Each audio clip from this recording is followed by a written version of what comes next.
नमस्कार विद्यार्थी मित्रांनो, आज आपण राज्यशास्त्र घेणार आहोत। राज्यशास्त्रामधला पहिला धडा संविधानाची वाटचाल।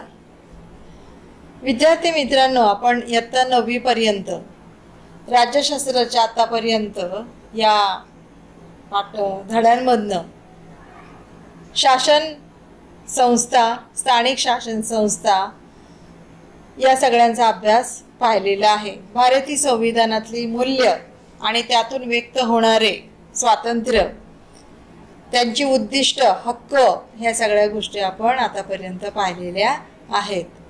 आज आपण संविधानाने लोकशाही निर्माण केलेली आहे। उद्देशिका आपण रोजच वाचत असतो, म्हणत असतो। त्या उद्देशिकानुसार गणराज्य घडवण्याचा या ठिकाणी हेतू या संविधानाचा आहे आणि या संविधानाच्या हेतूनेच जगामध्ये सगळ्यात महत्त्वाचं संविधान मानलं गेलेलं आहे। भारतीय संविधानामध्ये यातनं मूल्य रुजवण्याचा जास्तीत जास्त प्रयत्न झालेला आहे।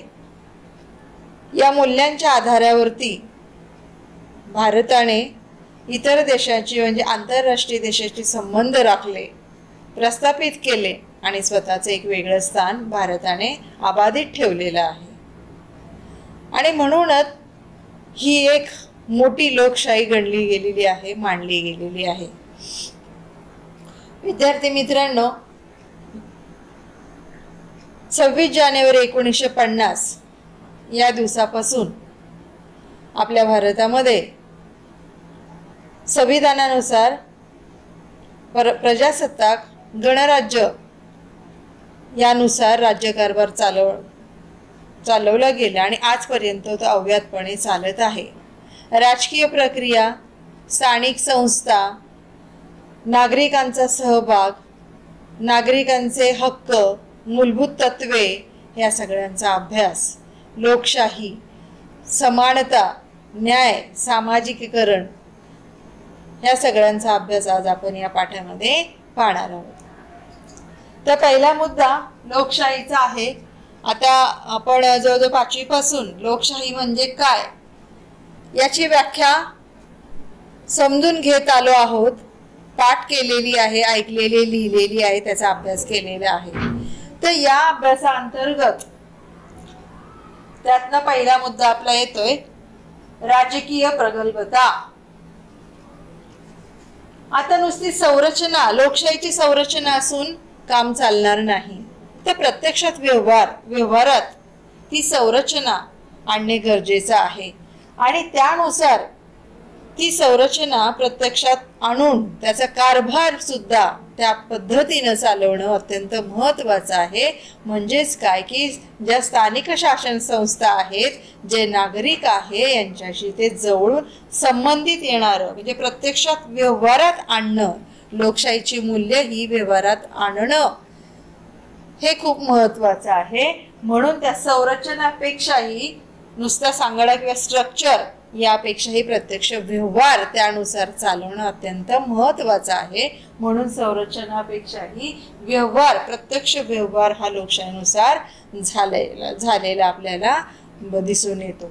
त्याच्यानंतर मग या संरचना किंवा लोकशाहीच्या मूल्यांच्या आधारावरती प्रतिनिधित्व म्हणजे संसदेपासून राज्यसभा असेल, लोकसभा असेल आणि स्थानिक शासन संस्था असतील, इथपर्यंत हे प्रतिनिधी निवडून जातात, निवडले जातात। म्हणजेच काय की यांचा प्रत्यक्ष सहभाग या लोकशाहीच्या मूल्यांवरती आधारित असतो आणि म्हणून निवडणुकाच्या प्रक्रियेनुसार ते निवडून जातात। म्हणून निवडणूक ही प्रक्रिया लोकशाहीमध्ये, या संविधानामध्ये अत्यंत महत्त्वाची आहे।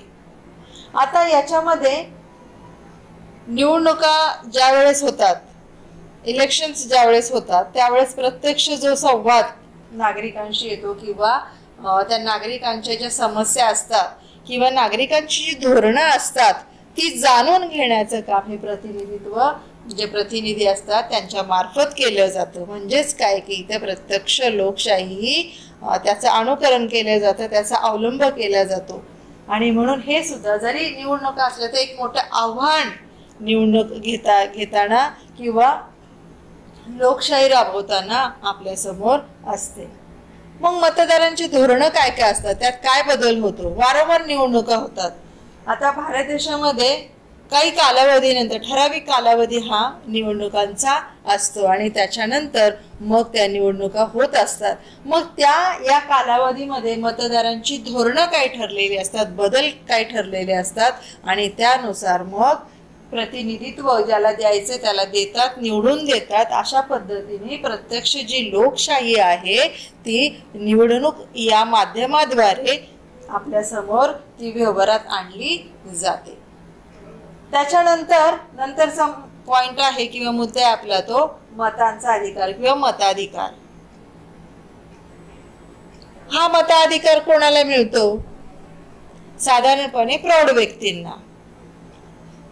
मतदानाचा अधिकार हा प्रौढ मतदार किंवा त्याची व्याप्ती आपण जर पाहिली तर प्रौढ मतदार म्हणून आपण ज्यावेळेस प्रौढ होतो वयवर, आता त्याच्या स्वातंत्र्यापूर्वीचा जर विचार केला तर मतदानाचा अधिकार कोणालाही नव्हता. ब्रिटिश शासन ज्यावेळेस होतं त्यावेळेस निवडणूक प्रक्रिया आपल्यापर्यंत येत नव्हती. परंतु स्वातंत्र्य उत्तर कालखंडामध्ये मात्र ह्या प्रक्रियेला लोकशाहीनुसार सुरुवात झाली आणि प्रौढ मतदान हे सुरू झालं. परंतु त्यावेळेस प्रौढ मतदारामध्ये वय 21 इथपर्यंत ती मर्यादा होती. ज्याचं वय 21 पूर्ण आहे त्याला मतदान करण्याचा अधिकार होता, उमेदवार निवडून देण्याचा अधिकार होता. परंतु युवा वर्गाला सुद्धा संधी मिळाली पाहिजे, अवकाश त्या स्थान मिळाले पाहिजे, राजकीय प्रक्रियेमध्ये सहभाग घेता आला पाहिजे. नव्याने जे नवयुग निर्माण करणारे आहेत युवक त्यांना ही संधी देता आली पाहिजे. हे धोरण अंमलात आणल्याशिवाय भारतामध्ये राजकीय बदल घडणं अपेक्षा नाही. म्हणून तत्कालीन पंतप्रधान राजीव गांधी यांनी या 18 वर्ष वयाला अनुमती देऊन या नव्या वर्गाला, या युवकांना या निवडणूक प्रक्रियेमध्ये सहभागी होताना करून घेतलेला आहे, सहभाग त्यांचा घेतलेला आहे. त्याचं कारण असं की जो युग निर्माता आहे त्यांच्या बुद्धीला, त्यांच्या कार्यक्षमतेला किंवा त्यांच्या कल्पकतेला किंवा त्यांच्या जे प्रोत्साहन देण्याच्या हेतूने राज्यकारभारामध्ये सहभाग असणे किती गरजेचं आहे हे पटवून देण्यासाठी त्यांनी या युवा वर्गाला या ठिकाणी महत्त्वाचं स्थान दिलेलं आहे निवडणूक प्रक्रियेमध्ये. आणि म्हणूनच वयवर्ष 18 ज्यांचे पूर्ण झालेले आहेत अशा युवकाला सुद्धा मतदान करण्याचा अधिकार या लोकशाहीमध्ये प्राप्त झालेला आहे. त्याच्यानंतर मग तो म्हणजे खरं तर भारतामध्ये मोठ्या संख्येमध्ये मोठ्या प्रमाणामध्ये निवडणूक ही प्रक्रिया होत असते, घडत असते. जसा संख्यात्मक परिणाम या निवडणुकीचा होतो तसा गुणात्मक सुद्धा परिणाम या निवडणूक प्रक्रियेमध्ये घडत असतो. म्हणजे अनेक बदल त्याच्यामध्ये झालेले आहेत की युवकांना सहभागी करून घेतल्यानंतर बदलांची अपेक्षा होती आणि म्हणूनच नागरिकांच्या अपेक्षा, महत्वाकांक्षा किंवा त्यांचे प्रत्यक्ष जे धोरणं आहेत ते अंमलात आणण्यासाठी किंवा प्रत्यक्षात स्वरूपामध्ये हे राबवण्यासाठी निवडणूक प्रक्रियेद्वारे युवा वर्गांना प्रत्यक्षात सहभागी करून घेऊन अनेक बदल त्याच्यामध्ये घडून आलेले दिसतात, अपेक्षित होतं. आणि शिवाय त्यामुळं काय याचा परिणाम झाला की अनेक पक्ष, राजकीय पक्ष निर्माण झाले, या स्पर्धेत उतरले आणि राजकारण ही किंवा राजकीय प्रक्रिया ही मोठ्या प्रमाणात, विस्तृत प्रमाणात निर्माण झाली. त्याच्यानंतर आपण पाहणार आहोत लोकशाहीचे विकेंद्रीकरण, लोकशाही विकेंद्रीकरण. विद्यार्थी मित्रांनो, कुठलेही काम आपल्याला एकट्याने करण्यापेक्षा समूहाने केलं तर ते सोपं जातं किंवा अधिक प्रमाणात चांगलं होतं. आपल्या वर्गातनं उदाहरण घ्या किंवा आपल्या समूहातलं उदाहरण घ्या किंवा एक एक काम किंवा त्या कामाचे अनेक पैलू सगळ्यांना जर आपण विभागून दिले, वाटून दिले, तर ते काम अधिक चांगल्या पद्धतीने होतं. एकाच वरती लोड येत नाही किंवा त्याच्यामध्ये दोष होऊ शकत नाही किंवा चुका होऊ शकत नाही. यासाठी लोकशाही प्रक्रियेमध्ये सुद्धा अत्यंत महत्त्वाचा बदल किंवा अत्यंत महत्त्वाचा मुद्दा म्हणून आपण लोकशाहीचं विकेंद्रीकरण या मुद्द्याला जाणार आहोत. आता लोकशाहीचं विकेंद्रीकरण म्हटलं तर हा लोकशाहीचा गाभा आहे, अत्यंत महत्त्वाचा भाग आहे. कारण एकट्या व्यक्तीकडे सगळ्याच गोष्टीचा भार दिल्यानंतर त्या व्यक्तीची कुवत, क्षमता, बुद्धिमत्ता, कार्यक्षमता ह्या सगळ्या गोष्टी फेल जाऊ शकतात अथवा किंवा त्या व्यक्तीला ते झेपू पण शकत नाही. किंवा आपल्या भारताचा जर विचार केला, केंद्र सरकारला सगळ्या जबाबदारी दिल्यानंतर इतर राज्य, आपल्या भारत देशामध्ये अनेक राज्य आहेत, प्रदेश आहेत, या सगळ्यांचा कारभार एकट्यावरती होऊ शकत नाही म्हणून आणि शिवाय या सत्तेचा गैरवापर होऊ नये म्हणून आणि नागरिकांचा जास्तीत जास्त सहभाग या लोकशाही प्रक्रियेमध्ये व्हावा हा एक उद्दिष्ट, हा एक हेतू डोळ्यासमोर ठेवून लोकशाहीचे विकेंद्रीकरण करण्यात आलेलं आहे की जनतेचा जास्तीत जास्त सहभाग पाहिजे. प्रत्यक्षात व्यवहारामध्ये किंवा त्या निवडणूक प्रक्रियेमध्ये जनतेचा जास्तीत जास्त सहभाग अपेक्षित आहे आणि म्हणूनच लोकशाहीचं विकेंद्रीकरण हा लोकशाहीचा गाभा मानला गेलेला आहे. विद्यार्थी मित्रांनो, की आपल्या या संविधानामध्ये अनेक मार्गदर्शक तत्वे आहेत.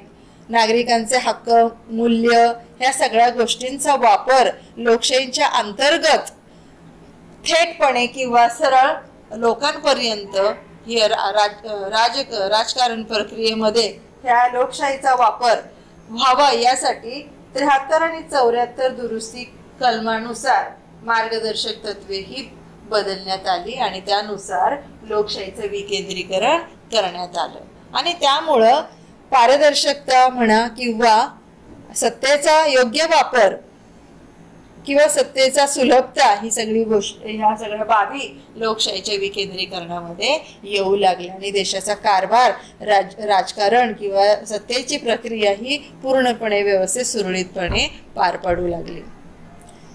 त्याच्यानंतर आपण माहितीचा अधिकार, 2005 ला हा कायदा संमत झाला.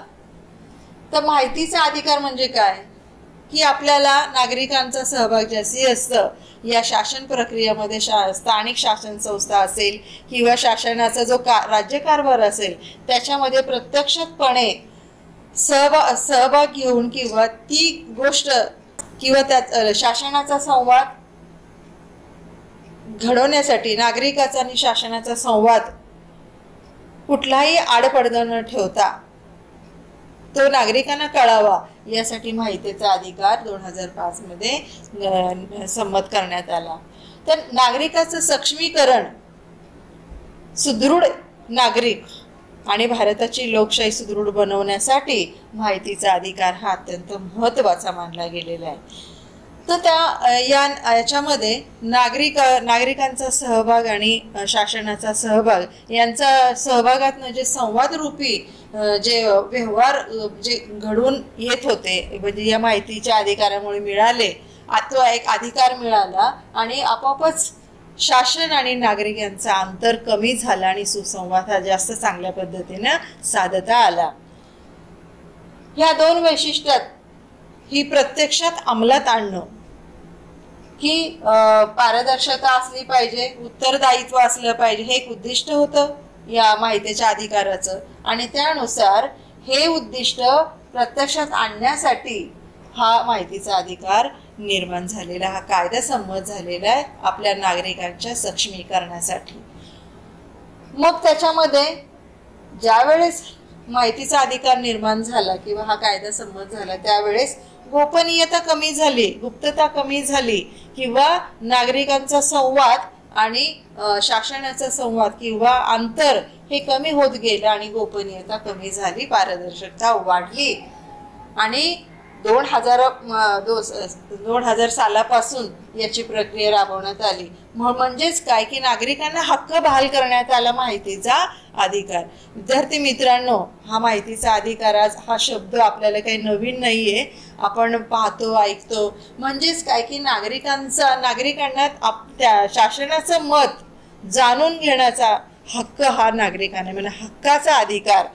हक्क म्हणजे नागरिकांना देण्याचं म्हणजे महत्वाची सुधारणा किंवा तो अधिकार देण्याचं काम माहितीच्या अधिकाराने केलेले. मग कुठली आपल्याला ह्या गोष्टीमध्ये आपण अधिकार वापरू शकतो? तर माहिती साधारणपणे आपल्याला ज्या शैक्षणिक असतील किंवा इतर सरकारी योजना असतील किंवा शासनाने निर्माण केलेले काही महत्वाच्या धोरणं असतील ते जाणून घेण्याचा अधिकार हा नागरिकांना दिलेला आहे. मग हा माहितीचा अधिकार मध्ये माहिती मिळवण्याचा तो एक अधिकार आहे. त्याच्यानंतर शैक्षणिक अधिकार तो एक अधिकार आपल्याला दिलेला आहे. त्यानंतर अन्न सुरक्षा, अशा 3 पद्धतीचे अधिकार माहितीच्या अधिकाराखाली आपण घेऊ शकतो, जाणून घेऊ शकतो. यामुळे लोकशाही बळकट सुदृढ होण्याचं एक महत्वाचं कारण म्हणजे माहितीचा अधिकार आहे.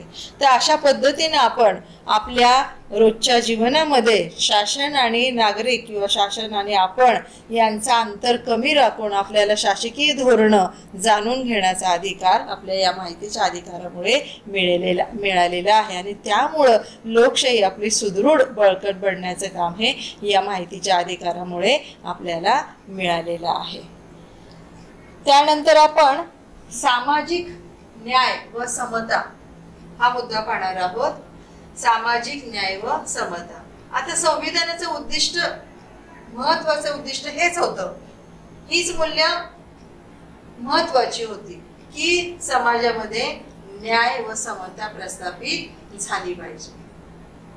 आता सामाजिक ज्यावेळेस न्याय आणि समता हे उद्दिष्ट ज्यावेळेस राबवण्यात आले होते, ही मूल्य तत्वे ही कशासाठी? तर याच्यामधून आपल्या देशामध्ये अनेक जातीचे, अनेक धर्माचे, अनेक पंथाचे, अनेक भाषा बोलणारी लोक या समाजामध्ये वावरत असताना त्यावेळेस सामाजिक अन्याय दूर करण्यासाठी, त्यांना सामाजिक न्याय मिळवून देण्यासाठी न्याय व समता ही मूल्य किंवा हे संविधानाने निर्माण केलेलं उद्दिष्ट होय. आणि मग हेतू काय आहे? तर नव समाज निर्माण करण्यासाठी. ध्येय काय आहे? तर या मूल्यातनं नवीन समाज निर्माण करण्यासाठी हे उद्दिष्ट राबवण्यात आलेलं आहे. ज्या सामाजिक बाबी आहेत म्हणजे ज्या समाजावरती ज्या व्यक्तीवरती अन्याय होतो तो दूर करणे हा एक महत्वाचा बदल किंवा महत्वाची गोष्ट आहे. सामाजिक न्याय व समता याद्वारे करण्यात आलेली आहे.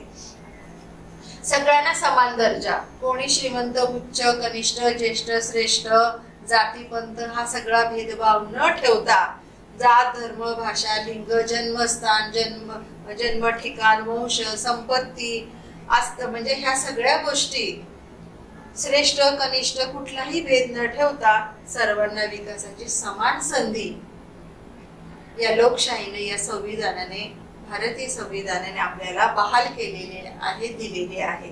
म्हणजेच काय की हे सगळं म्हणजे आता वर्गातनं सुद्धा म्हणा किंवा शाळेतनं सुद्धा म्हणा किंवा सामाजिक काही संस्था असतील या संस्थेतनं म्हणा म्हणजे जवळजवळ सर्व स्तरावरूनच ह्या सामाजिक न्याय व समता हे मूल्य राबवण्यास सगळ्यांनीच प्रयत्न केला पाहिजे, प्रयत्न केले जातात. उदाहरणार्थ जर शासनाचे काही धोरणं असतात, ती धोरणं शाळेमध्ये राबवली जातात. विद्यार्थ्यांसाठी ती शालेय काय म्हणायचं त्याला शालेय बाबींसाठी ज्या विद्यार्थ्यांना ज्या त्यांच्या विकासासाठी लागणाऱ्या ज्या गोष्टी आहेत ते शालेय धोरणाअंतर्गत राबवली जातात. म्हणून समाजाचा विकास, समान संधी आणि समाजाचा विकास होणं हे खूप गरजेचं आहे. म्हणून या संविधानामध्ये सामाजिक न्याय व समता या मूल्यांना अतिशय महत्व आहे. यानंतरचा आपण मुद्दा पाहणार आहोत राखीव जागांचे धोरण. आता ज्यांना अगदी मागचा कालखंड जर तत्कालीन परिस्थिती पाहिली तर राखीव जागांसाठी जे अनुसूचित जाती जमाती किंवा इतर समाजाचे जे लोक होते त्यांना दीर्घकाळ वंचित ठेवण्या म्हणजे राहिले होते. समाजाच्या इतर प्रगत क्षेत्रापासून किंवा मागास विकसित क्षेत्रापासून ते दूर राहिल्या कारणाने त्यामुळे त्यांना दीर्घकाळ वंचित राहिल्यामुळे राखीव जागा देण्यात आल्या. त्यामुळे त्याच्यामध्ये शैक्षणिक धोरण असेल, नोकरी संबंधाने धोरण असेल, तर अनुसूचित जाती आणि जमाती त्यांच्यावर होणारे जे अत्याचार आहेत त्या अत्याचारावरती प्रतिबंध करण्यासाठी भारत सरकारने किंवा संविधानाने याच्यावरती प्रतिबंधक कायदे निर्माण केले आणि त्याच्यामधून मग सामाजिक न्याय व समानता हे मुद्दे प्रस्थापित होत आहेत. आपण बघूया सामाजिक न्याय व समानता प्रस्थापित कशी झाली ते. कोणतीही व्यक्ती किंवा कोणत्याही प्रकारचा अन्याय त्यांच्यावर झाला तर संविधानाने कायद्याने तो प्रतिबंधक कायदा तयार केलेला आहे आणि जर त्यांच्यावरती जर अन्याय घडला, अन्याय करणाऱ्यावरती शिक्षेची तरतूद या कायद्यान्वये केलेली आहे. त्याच्यानंतरचा मुद्दा आहे अल्पसंख्याक विषयाची तरतुदी. अल्पसंख्याकांमध्ये SC ST किंवा अनुसूचित जाती आणि जमाती यांच्या व्यतिरिक्त जे अल्पसंख्याक म्हणून जो समाज आहे त्यांच्या शैक्षणिक गरजा किंवा शैक्षणिक मागासलेपण, बेरोजगारीपण त्यांना त्याच्यामधून समान संधी देण्याच्या संदर्भाने अतिशय महत्त्वाचं पाऊल किंवा महत्त्वाचं धोरण या लोकशाही याच्यामध्ये संविधानामध्ये अंतर्भूत करण्यात आलेलं आहे. शासनाच्या ज्या योजना आहेत अल्पसंख्याकांविषयी मध्ये शैक्षणिक असेल, सांस्कृतिक असेल, याच्यातून जाती, धर्म, वंश, भाषा, प्रदेश, भेदभाव याला प्रतिबंध करण्यात आले, नाकारणाऱ्यांना प्रतिबंध कायदा करण्यात आलेला आहे. संविधानामध्ये अशी तरतूद करून सांस्कृतिक, शैक्षणिक समानता आणि स्वातंत्र्य शोषण या गोष्टींचा त्यांचा विचार करण्यात आलेला आहे. त्या तरतुदी इथं मांडण्यात आलेल्या आहेत. त्यांचं स्वातंत्र्य कसं अबाधित राहील, त्यांना शोषण मुक्ती कशी होईल यासाठी अनेक कायदे त्या ठिकाणी संविधानामध्ये निर्माण केलेले आहेत आणि सांस्कृतिक शैक्षणिक समानता त्यांना समान संधी कशी उपलब्ध होईल यासाठी काही कायद्यान्वये कलम तयार करून त्यांना या प्रवाहाच्या सगळ्या म्हणजे मुख्य प्रवाहामध्ये आणण्याचं कार्य संविधानाने याच्यामध्ये केलेले आहे. त्याच्यानंतरचा मुद्दा आहे महिला संबंधी कायदे व प्रतिनिधित्व तरतुदी. आता आपण पाहत आहोत की घरगुती चर्चा, घरगुती वातावरण किंवा आपण वर्तमानपत्र, बातम्या, TV ह्या सगळ्या संबंधाने होणारे जे अत्याचार आहेत ते ऐकून आपलं मन सुन्न होतं. पण त्याच्या अंतर्गत या महिला संबंधी त्यावेळेस तत्कालीन परिस्थिती असेल किंवा आज घडलेली जी परिस्थिती असेल त्याला कुठेतरी आळा घालण्यासाठी संविधानाने कायदे केलेले आहेत आणि म्हणूनच स्वातंत्र्यानंतर महिला ज्यावेळेस स्वातंत्र्यपूर्व कालखंडामध्ये स्त्रीचं सक्षमीकरण झालेलं नव्हतं, एक अबला म्हणूनच तिचा वावर होता आणि मग त्यातनं स्त्री ही समाजाच्या घरची कशी मुख्य घटक आहे किंवा ती किती तिच्यामध्ये किती कौशल्य आहेत किंवा ती पुरुषांबरोबर काम करू शकते, समानता हे धोरण ठेवून या संविधानामध्ये स्वातंत्र्यानंतर सक्षमीकरण याकडे लक्ष दिलं आहे. त्याच्यासाठी निरक्षरता म्हणजे मुलींच्या शिक्षणाकडे खास करून लक्ष देऊन त्या बाबी म्हणजे निरक्षरता दूर करून आंतरराष्ट्रीय पातळीवरती ज्या समस्या आहेत त्याची दखल आंतरराष्ट्रीय पातळीवरती घेण्यात आलेली आहे. अशी आणखी धोरणं आखून त्यांना त्यांच्या समानतेमध्ये, त्यांच्या शैक्षणिक धोरणामध्ये अधिकाधिक बदल करून त्यांना मुख्य प्रवाहामध्ये आणण्याचं कार्य संविधानाच्या या महिला संबंधी कायद्याने प्रतिनिधित्व तरतुदी याच्यामध्ये केलेलं आहे. वडील, पती यांच्या संपत्तीमध्ये मुलीचा हक्क असतो. त्याच्यानंतर हुंडा प्रतिबंधक कायदा करण्यात आला. लैंगिक छळ, घरगुती हिंसा या सगळ्यापासून तिला मुक्ती मिळावी, तिचं शोषण होता कामा नये या संदर्भाने अशा धोरणं या संविधानामध्ये आखण्यात आलेली आहे.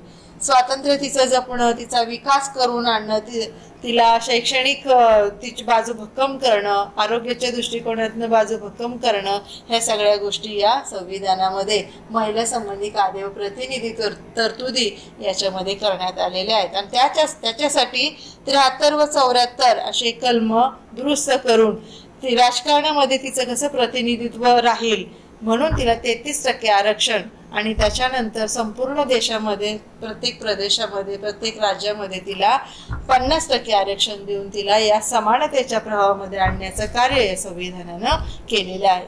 त्यानंतर न्यायालयाची भूमिका, खरं तर खूप महत्त्वाची भूमिका न्यायालय करत असतं की मुख्य भूमिका की लोकशाही बळकट करण्याचं कार्य न्यायालयाचे असते की सगळ्यांमध्ये समान उद्दिष्ट, समान न्याय, स्वातंत्र्य, समता ह्या सगळ्या गोष्टी या ठिकाणी ही जी भारतीय संविधानाची जी मूल्य आहे ती टिकवण्याचं, त्याला न्याय देण्याचं कार्य न्यायालयाची भूमिका करत असते, न्यायालय करत असते. त्यामध्ये मुख्यतः घरगुती हिंसाचाराने महिलांचं संरक्षण घडावं, महिलांना संरक्षण मिळावं. लोकशाहीमध्ये हे महत्वाचं, अतिशय पोषक आणि महत्वाचं पाऊल न्यायालयाने उचललेलं आहे. स्त्री प्रतिष्ठा, तिचा आत्मसन्मान कायद्याने स्पष्ट करण्याची ही भूमिका न्यायालयाची आहे. संविधानामध्ये मूळ तरतुदी किंवा मूळ उद्दिष्ट किंवा हेतू हाच की तिला न्याय मिळाला पाहिजे, तिचं सक्षमीकरण झालं पाहिजे, तिला संरक्षण मिळालं पाहिजे. म्हणूनच न्यायालयाची भूमिका ही स्त्रियांच्या दृष्टिकोनातून खूप महत्वाची आहे. तिचं शैक्षणिक धोरण खूप महत्वाचं आहे. त्याच्यानंतर संविधानाची मूलभूत चौकट. आता संविधानाची मूलभूत चौकट ही संविधानाच्या मूल तत्वावरती आहे. स्वातंत्र्य, समता, बंधुत्व, समानता, न्याय ही जी मूल्य आहेत याच्यावर आधारित आहे. तर ही संविधानाची जी चौकट आहे ती प्रत्यक्षपणे राबवण्यासाठी संविधानामध्ये ती प्रभावी कशी राहील म्हणून त्या संविधानाला जिवंतपणा किंवा जिवंत दस्तऐवज म्हटलेलं आहे. संविधान हे जिवंत दस्तऐवज म्हटलेले आहे. लिव्हिंग डॉक्युमेंट्स याचं स्वरूप या पद्धतीचं आहे. म्हणजेच काय की त्याचं स्वरूप ज्या पद्धतीनं घडत गेलं, लिखाणकाराचे ज्यांनी संविधान लिहिलं डॉक्टर बाबासाहेब आंबेडकरांनी, त्यांचा हेतू किंवा त्यांचं सादरीकरण या गोष्टीचा विचार केल्यास संविधानाचा ही चौकट ही जिवंत चौकट मानली जाते. यातनच अधिकार, अर्थातच संसदेला किती अधिकार आहेत, नागरिकांना किती अधिकार आहेत, ह्या गोष्टी या न्यायालयामध्ये येत असतात.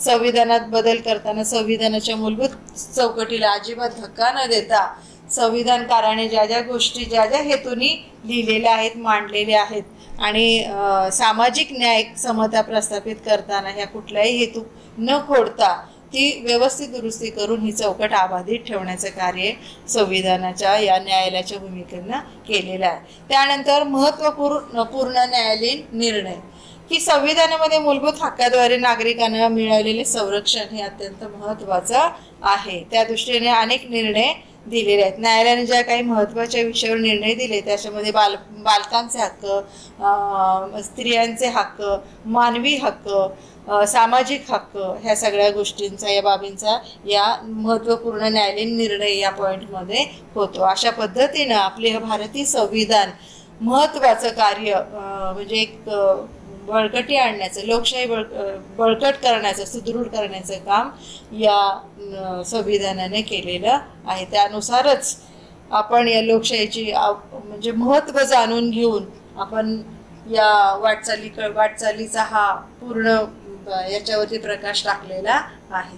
धन्यवाद.